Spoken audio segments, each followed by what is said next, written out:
வரும் சட்டமன்ற தேர்தலில் வெற்றி பெற்று அதிமுக ஆட்சி அமைக்கும் என்று கூறியுள்ள அக்கட்சியின் பொதுச் செயலாளர் எடப்பாடி பழனிசாமி, இரண்டாவது இடம் யாருக்கு என்பதில்தான் திமுகவுக்கும் விஜய்க்கும் போட்டி நடப்பதாக கூறியுள்ளார்.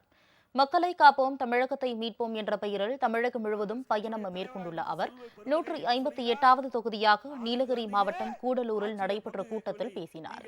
அப்போது இந்தியா கூட்டணி வலுவாக இருப்பதாக கூறுவதை அவர் மறுத்தார்.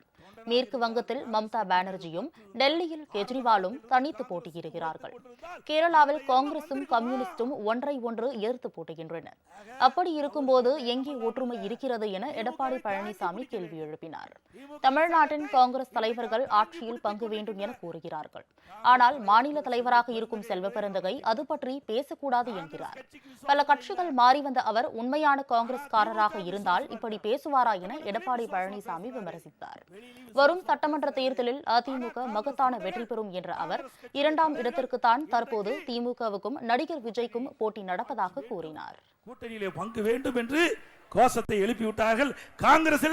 காங்கிரசும் திமுகவும் பிளவு வருவதற்கு இப்பொழுது ஆரம்பமாகிவிட்டது.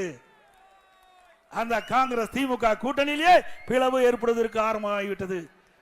இதெல்லாம் பேசுகிறார் உதயநிதி, பேசுகிறார் திரு ஸ்டாலின், பேசுகிறார். தொடர்ந்து திராவிட முன்னேற்ற கழக தலைமையிலே நிலையான கூட்டணி இருந்து கொண்டிருக்கிறது என்று.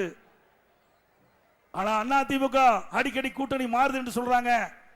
அண்ணா திமுக பொறுத்த வரைக்கும் கூட்டணி நம்பி இல்ல, மக்களை நம்பி அண்ணா திமுக இருக்கின்றது.